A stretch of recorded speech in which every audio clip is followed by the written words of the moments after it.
तो समय दर्शन के सभी आदरणीय दर्शकों को नमस्कार। और अभी नवरात्रि और रामनवमी के बाद जो अब सबसे प्रमुख त्योहार आ रहा है हनुमान जयंती, जो 23 अप्रैल 2024 को मंगलवार को पड़ेगा। और ये बहुत महत्वपूर्ण हो जाता है क्योंकि हनुमान जी का जन्म मंगलवार को ही हुआ था, ऐसे हम पुराणों में पढ़ते हैं। तो मंगलवार को ही जन्मे थे केसरी नंदन, और इस बार मंगलवार को ही हनुमान जयंती पड़ रही है और उस दिन पूर्णिमा भी रहेगी, चैत्र की पूर्णिमा। तो ये बहुत ही अच्छा संयोग आ रहा है इस बार भगवान बजरंगबली से आशीर्वाद लेने का।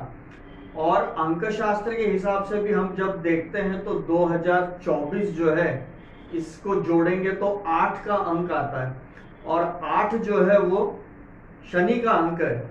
और कहते हैं कि अगर आप हनुमान जी की सेवा करते हैं तो शनि भी आपको परेशान नहीं करते हैं। ये तो इस चीज को यदि हम देखते हैं तो ये बहुत ही महत्वपूर्ण है इस बार का हनुमान जी का जन्मोत्सव।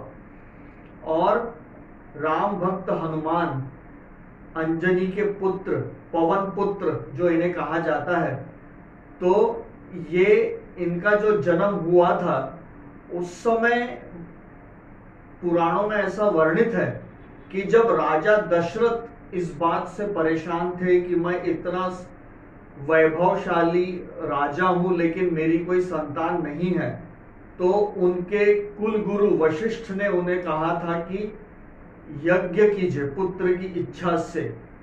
और उस यज्ञ से जब अग्निदेव प्रकट हुए थे तो उन्होंने राजा दशरथ को खीर का कटोरा सौंपा था कि अपनी तीनों रानियों को ये खीर दोगे तो उनके संतान होंगे।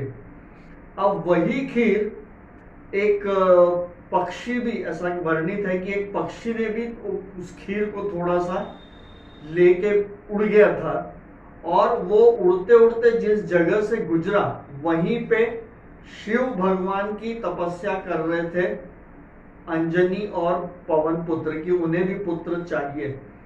तो उस समय वो खीर, ये शंकर जी ने बात सोची कि अगर इस पक्षी के मुख से कुछ खीर यदि यहाँ पे भी टपक जाती है तो इनकी भी मनोकामना पूर्ण हो सकती है। मेरे परम भक्त और मेरी तपस्या कर रहे हैं पुत्र संतान प्राप्ति की इच्छा हेतु।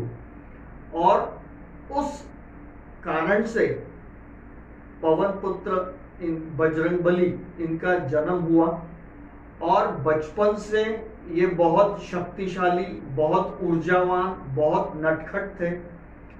और इनके बारे में जैसा कि कहा जाता है कि उगते सूर्य को भी इन्होंने सेब समझ के निगलने का प्रयास किया। और इनके इतनी शक्ति और ऊर्जा और उसके वजह से एक बार इंद्र ने इनके ऊपर वज्र का प्रहार कर दिया था। वो वज्र का प्रहार इनकी ठुड्डी पे, जिसे हम हनु कहते हैं, इनकी ठुड्डी पे वज्र का प्रहार लगा। उस दिन से इनका नाम हनुमान हो गया। और हनुमान, आज भी हम हनुमान जी की पूजा करते हैं, कलयुग के सबसे प्रमुख देवता हैं ऐसा कहा जाता है। और भगवान राम ने इन्हें निर्देश भी दिया और आशीर्वाद भी दिया कि कलयुग में सबसे ज्यादा आपकी भक्ति होगी और भक्तों को आपके आशीर्वाद से उनके समस्याओं का निराकरण होगा, भक्तों की अपने जीवन में तरक्की होगी। तो ये उन्हें आशीर्वाद भी उनके प्रभु राम से मिला। प्रभु राम की उन्होंने बहुत सेवा की। और जब सबसे बड़ी विशेषता जो हनुमान जी की थी कि वो अपना अथक परिश्रम करके प्रभु राम की सेवा करते थे, किंतु उसका श्रेय कभी नहीं लेते थे। उनका हमेशा कहना रहता था कि जो हो गया आपकी कृपा से हो गया, मैंने इसमें कुछ नहीं किया। आपकी कृपा थी तो मैं समुद्र लांग लिया आपका नाम लेके मैं संजीवनी बूटी लेकर आ गया। तो ये बहुत बड़ी खासियत थी हनुमान जी में कि उनमें अहंकार तो बिल्कुल नहीं था, और अपने प्रभु के प्रति इतने समर्पित थे कि अपने शौर्य से अपनी मेहनत से किया हुआ काम उसका श्रेय कभी नहीं लेते थे और हमेशा ये कह देते थे कि ये तो आपकी कृपा है तो ये काम पूरा हो गया। तो ये हमें आज के समय में हनुमान जी के जीवन से बहुत कुछ सीखना चाहिए।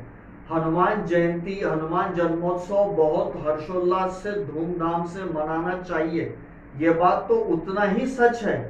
लेकिन हनुमान के जीवन से ये सीखने वाली बात है कि मेहनत करो, प्रभु के प्रति समर्पित रहो, अहंकार बिल्कुल मत करो, सरल रहो, तो आपको इस तरह की सफलता मिलती है कि आज हनुमान जी की पूजा सबसे ज्यादा होती है। सबसे ज्यादा मंदिर भी मेरे ख्याल से हनुमान जी के होंगे।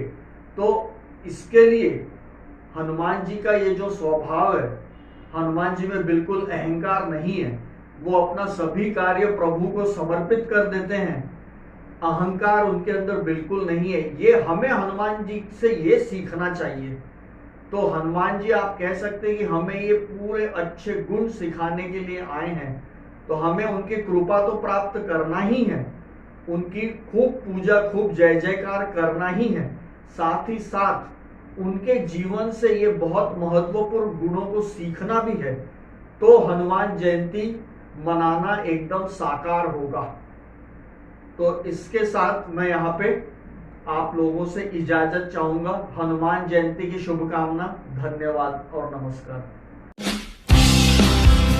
न्यू वीडियोस की अपडेट पाने के लिए सब्सक्राइब करें समय दर्शन न्यूज को और बेल आइकन को दबाएं। आप देख रहे हैं समय दर्शन न्यूज चैनल।